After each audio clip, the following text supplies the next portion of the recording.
bit. And then when you finish Genesis, start over. Read it prayerfully. God, as I read this, reveal truth to me. Expose lies, reveal truth. Read it carefully, man. Don't read it hastily. Read the words.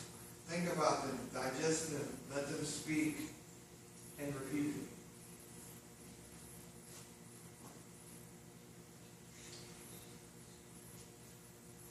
Principle number 1. This is how I want you to read Genesis when you do these things. Number 1, Genesis is to be read chronologically. Chronologically. That means in order. It is very important to note that Genesis unfolds as a narrative, written in chronological order, with only a minor few exceptions. Actually, there's only one. It's in Genesis 10 and 11, where the chronological comes before the theological. Let me give you an example. If the book is read by imposing any theological system upon the text rather than seeking the intended meaning of Moses, who God inspired to write the book, it will likely fail to allow the book to inform our doctrine. This is what it means. Chronologically, take it in order, but take the text for what it's saying. Not what you think it says, not what it could say, what it says. So the fact is, if the Bible says God created everything, you take that. I don't care if you understand it.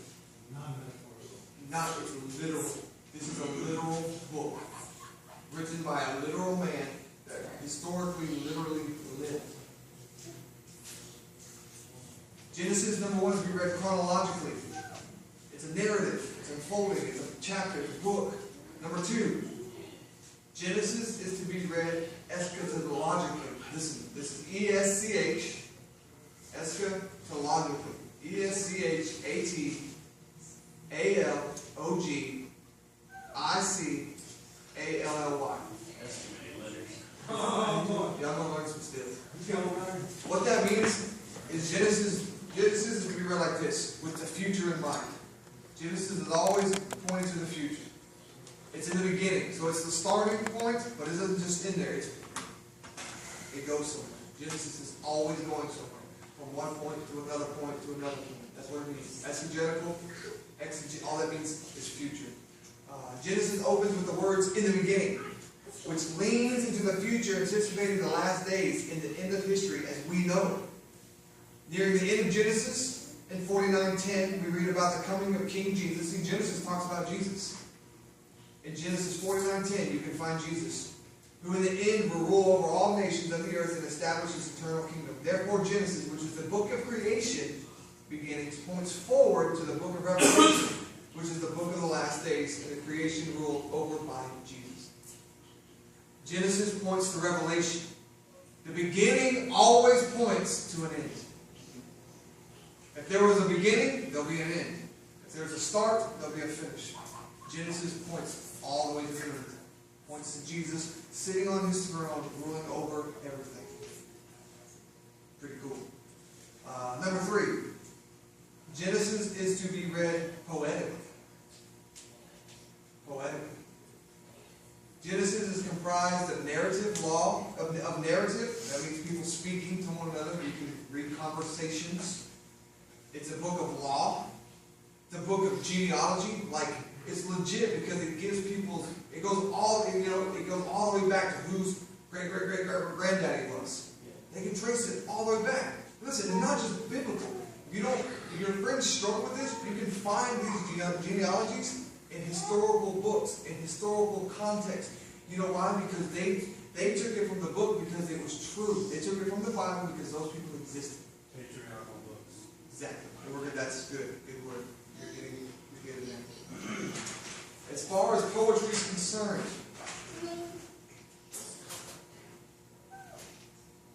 examples of poetry, reading God, Genesis as poetry. Examples include God seeing the goodness of creation. God, we can't see goodness, that's poetical. He's letting us in on his emotion. You heard me say. That word, God, I just said? You said examples including. Okay. Seeing the goodness of God. Examples include God singing, in quotation, S-E-E-I-N-G, the goodness of creation. That's Genesis 1:2, Genesis 1:10, 1:18, and 1:21. Also a poetic example is God making man with his hands. You see, that's poetic imagery. God is a poet. God is, the Bible, through the Holy Spirit, knows the meaning of this, that God is intimate into our lives. That he used his hands. That's a poetic way of reading that. You can read that in Genesis 2:7. Also a talking serpent. Genesis 3:1. Another poetic is God walking with Adam in the garden.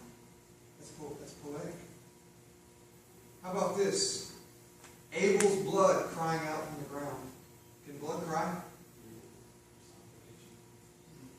God said, I can hear Abel's blood crying. It's poetic, meaning I know what happened. It speaks to me. I can see your sin, is what God said. How about Noah walking with God? How about that phrase we use today? I say it, I'm guilty of saying it quite a bit. Walking with God. What does that mean? Did God come down and what does that mean? It's like living your life by living a life with God. Yeah. An agreement, like an agreement. Like hearing and obeying, knowing and seeing. And the word walking is a descriptive word of just knowing. With him living. Noah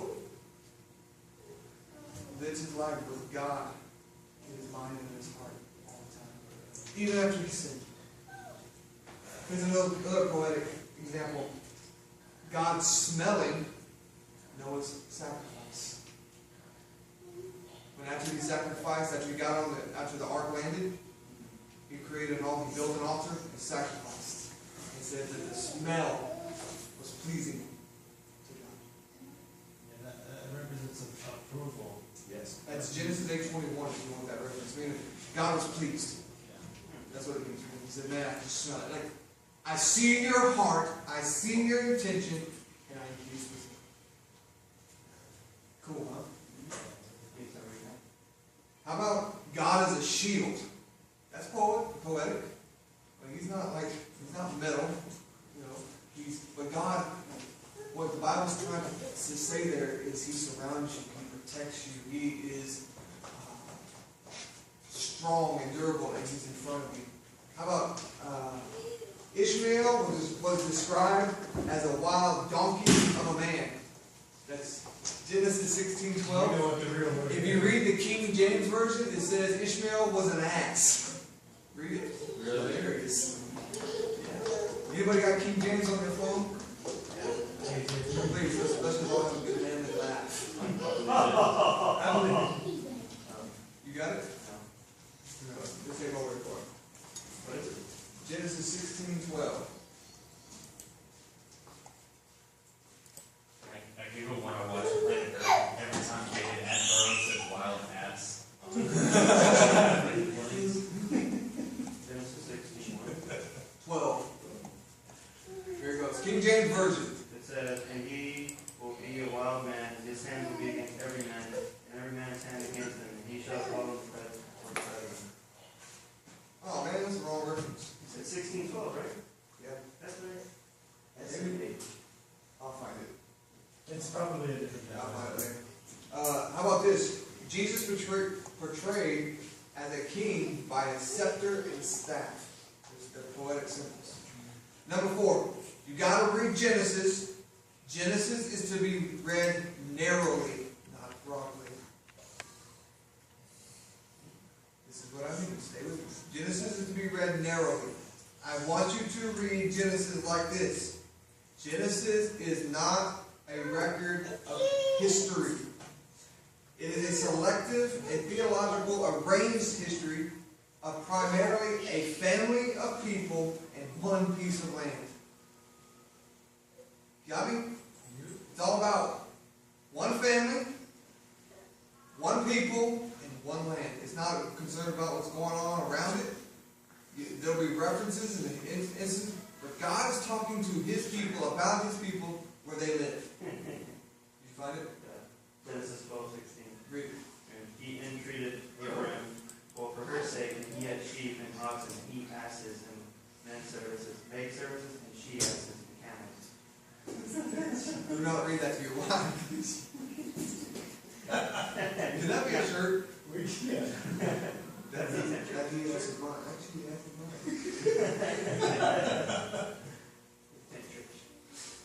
A little donkey with your face on it.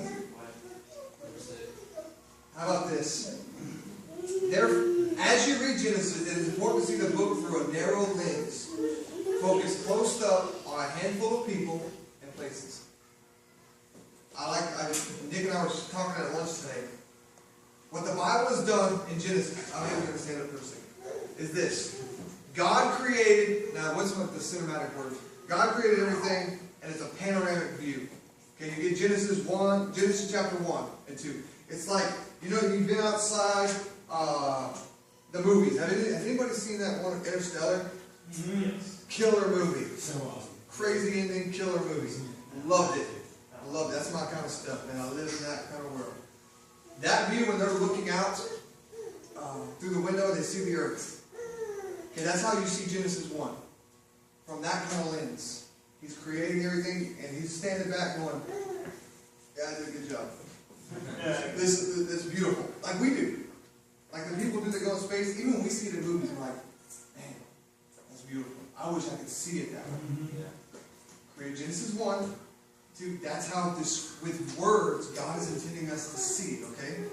He's using poetic words and descriptive words so we can, use your imagination when you read the Bible, guys. God gave it to you. Read these words and let your mind go. Imagine, sit back, God speaking, and the sun pops up. God speaking, and the waves roar. God speaking, and land comes. God speaks, and man is formed. Sit back and just chill on that tonight when you go to sleep. Think about let your mind, there's nothing wrong with that. There's nothing wrong with enjoying God's word and going, I see it this way. I see God making the world. By using the truth, He spoke it. But this is how I see it. Panoramic view. Genesis 1 and 2. He wants you to look from the outside. We're going, man, from this angle, then man sinned. And the view changed, just like in the movies. Think about a movie. It went from here, and then man sinned. Genesis chapter 3, the view goes like this. Zoom. And now you're right on Adam's face. You with me? And then from that moment on, the camera is following this one family, this one lineage, this one people. It never goes back to the broad view. Now God is following, just like a cameraman. The Bible, just like a cameraman, watching, descriptive, seeing. That's how you read the Bible. Is that okay? Does that make sense? You got anything? Okay. Because I want you to see that God is letting us see the big picture. And now He's following. Just one people, one land. So when you say, sorry, go ahead. No, you're good, bro. You go first. When you said narrowly, read Genesis, they're a narrow lens. Maybe. I'm trying to wrap my head around that. Like, you basically don't want us to look at it metaphorically. You want us to look at it literally. So basically, you don't want, and you want us to read Genesis with no wiggle room for, I don't know, trying to Like, take it in its entirety purely from the text. Like that's perfect. That's perfect. Well put. that's how you have to read it. Because once you get past Genesis 1, 2, and you get past the wow, and then you go straight into zoom. God saying, these are real people, and this is what really happened. Follow the story. In Genesis 3. Yeah, follow the story. I'm telling you exactly what happened. Just follow the story. Don't go outside of it. Okay. And just kind of to expound on what you were touching on a little bit, I think it's important that the world wants to look at the Genesis in particular as a scientific textbook. And the reality is, if anything, it's more of a historical document. And you won't pick up a historical document looking for answers in science. So, I mean, in a way, this requires the epitome of what faith is. And I think it's important, though, to not look at Genesis 1:1 as how molecularly did this happen?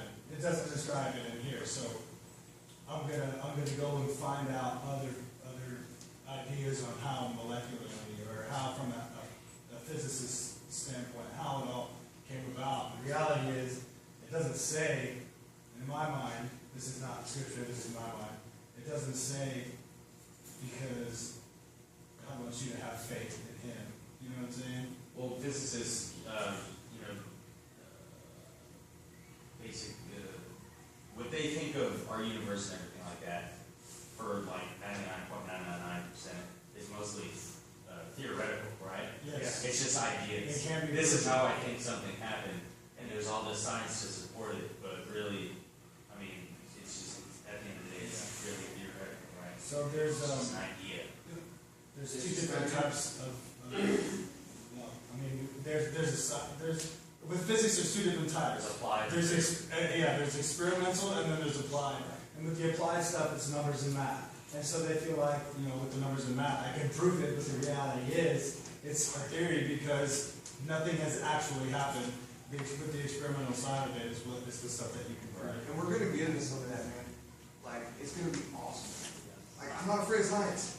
I'm not freaked out by that though. I'm not like obsessed with, like some people might be like, I'm not obsessed with. And there That's might be not some- what I was. Like, trying to I get know at. those facts. Yeah, I'm not freaking out. But I'm about saying that. there might be a guy next Sunday that is, or next Wednesday that is. Exactly. And I'm saying bring him. Because I believe the science proves the Bible, not disproves. And I was one of those guys too. Like, I needed to find all the facts. I wanted to know exactly how and what all these different people think about how and why. And every time I came back to not only my faith, but science showing God and not hiding God. You know what I'm saying? Yeah. So the more I studied, and I'm no genius by any stretch.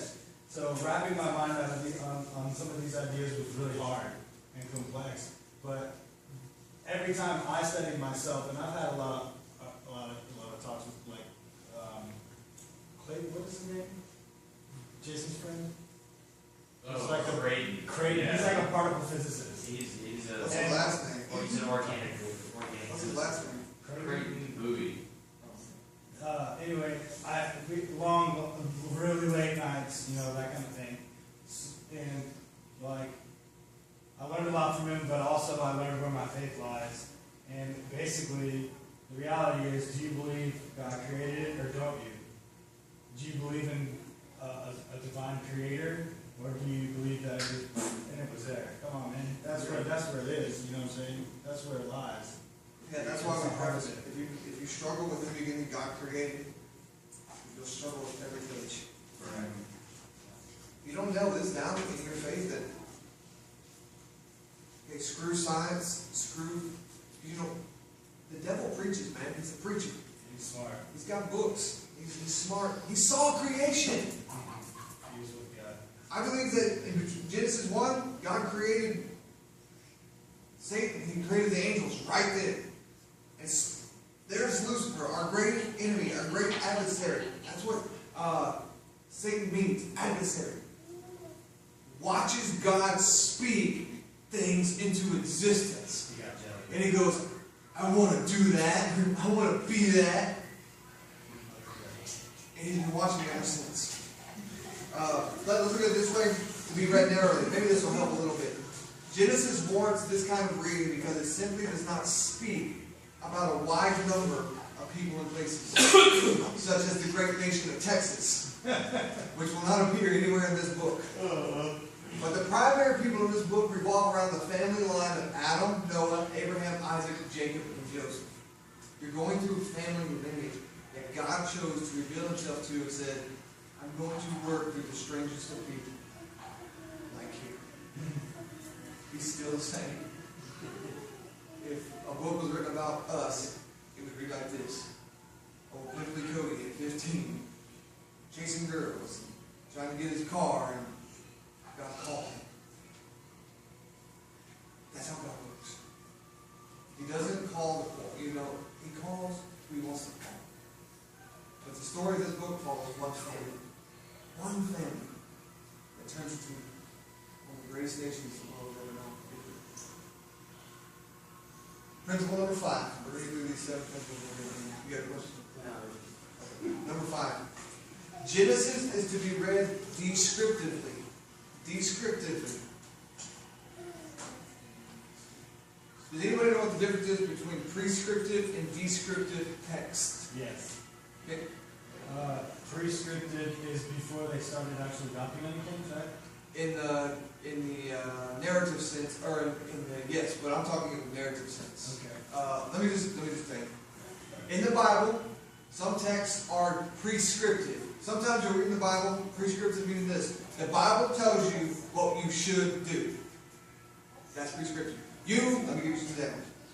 Examples of prescriptive would mean include the Bible command that Christians love one another, children obey their parents, and do not steal. That is prescriptive. That is things you do not do. Genesis is not to be read that way. It is not a book of things you do not do.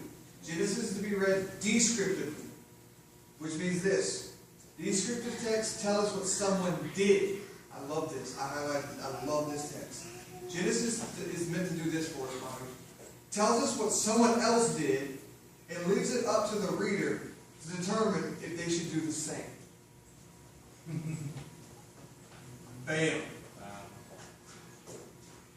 You read through Genesis and you go, oh, here we go.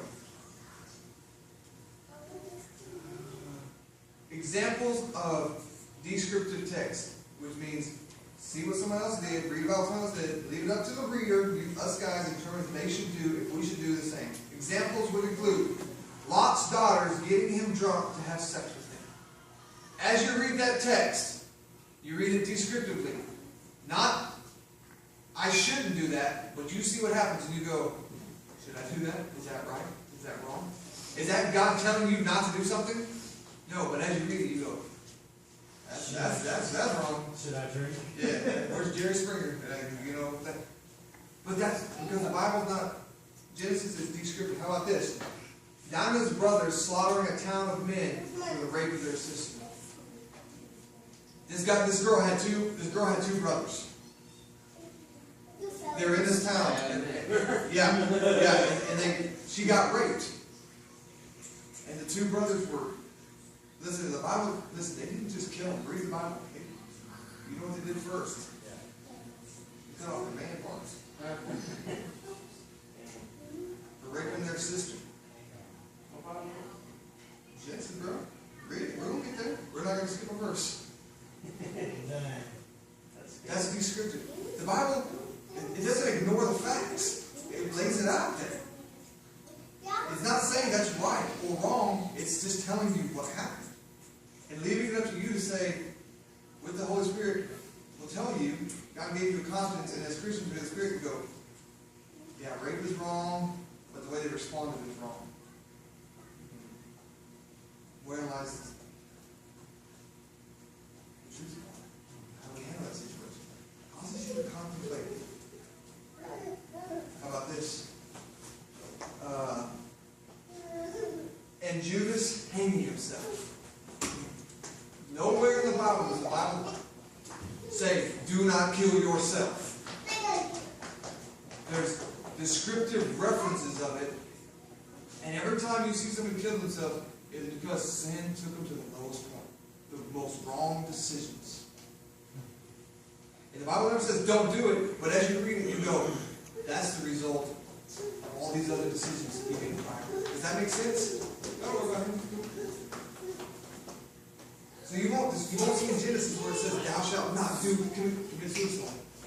Read the Bible. You're going to go, see how he got there. I've been in similar situations. Crap. Read the Bible. No, wait, look, in it. I am that guy. I'm going through this lifestyle. These people live these situations. As you read Genesis, it is important to determine what Moses was the author of Genesis, is trying to teach you through the narratives he writes. And just because Cain killed Abel, Noah and Lot get drunk, and Abraham tries to murder his son, does not mean that you should do that too, simply because it's in the Bible. It's descriptive, not prescriptive. It's telling you what happens, not what to do. Rather, we must be careful to determine which stories are prescriptive examples for us to follow, such as trusting God by faith like Abraham, and which are descriptive stories are frightening examples for us not to follow, such as Adam and Eve trusting Satan over God. So it's going to require you to think.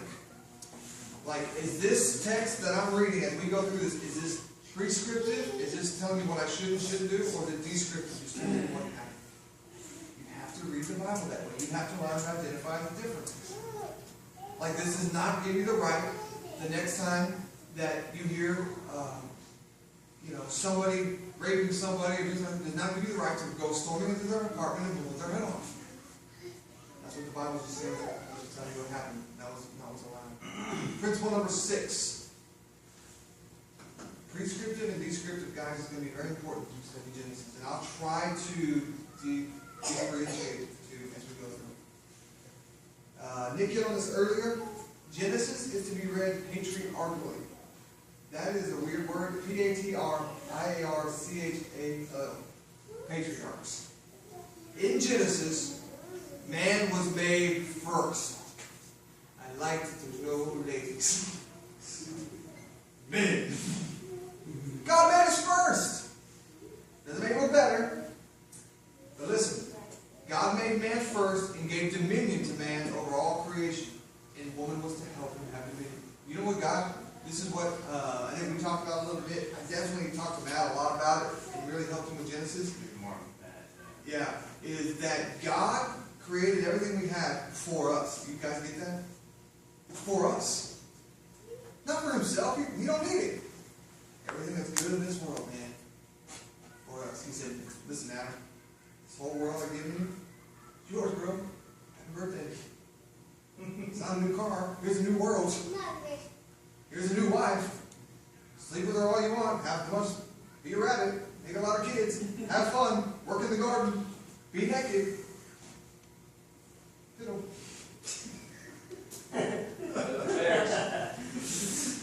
All to the glory of God. And it was all good. God gave us everything to enjoy. That's what I was telling Matt. Even through sin, even though sin has twisted and contorted what God made good, because everything God made now good, sin is now twisted. And it's not like it should be. It's not like it used to be. But God still requires man to have dominion over creation.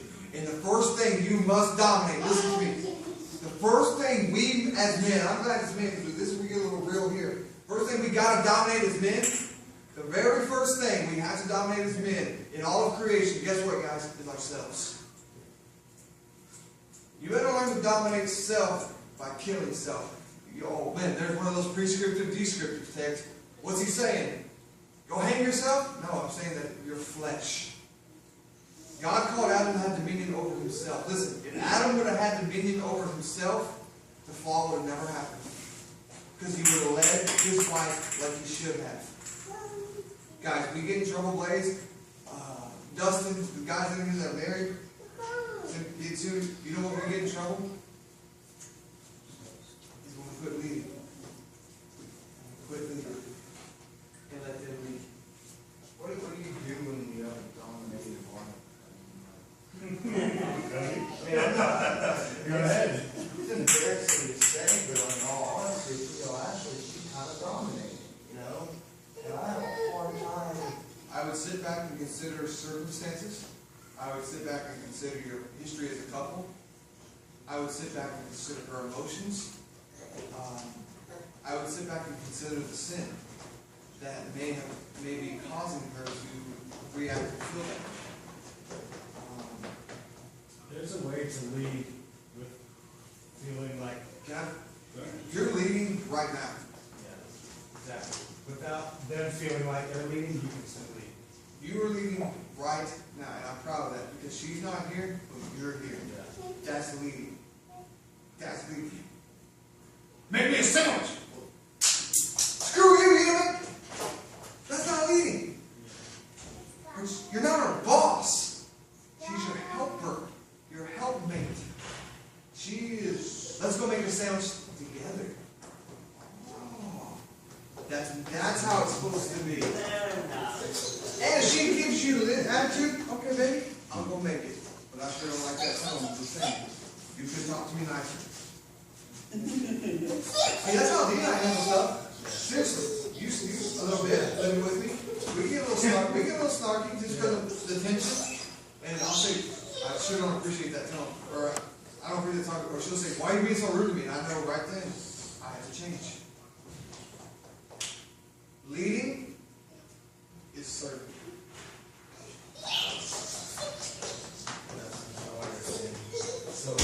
Leading is not do this, Justin, go get the trash can, you do this, that's domination. That's Jesus is not that way. He leads by going first, by being the example. Men lead by going, you know why we're in trouble? Because God cursed men to work and carry the load and to do all these things. And listen, circumstances, sickness, and certain things cause different things. But I'm just going to say it. And you can be pissed at me all you want. We can theologically debate it. There are exceptions. Let me preface that. But your wife was never intended to work. Go ahead. I have a question, kind of touching on that subject. Is that meaning, like, taking account what you said, as a man, when they're being irrational, you're supposed to suck up and find rationality within the situation, and just kind of sit back and, think of, act rationally, even when they're being irrational. You know what I've learned? And this is just... This is very hard to do. No, dude, I'm not great at it. But you know what you do? This is what the Bible says to do. It says the heart is like a well, full of emotions. And life and situations are going to, in a woman, just hear me. Guys are the same way, but women, and those things are going to start overflowing in the well. The Bible in Proverbs says this, that our job as men, and our job as husbands, and in relationships, is to look down deep in that well and draw it out and say, what's going on? Why are you being this way? Don't attack the issue at hand. Well, you didn't clean the dishes, and Whoa. Baby, what happened today? Why are you so frustrated? She's not attacking you. She wants you to listen. You know where we get in trouble? We listen, and automatically go into what mode? Fix mode. Fix mode. I can fix it. Baby, this is what you need to do. This is what you need to do. Well, if you didn't do this, if you didn't, are we not like that? I want to hear that, though. No. You know what they want you to do?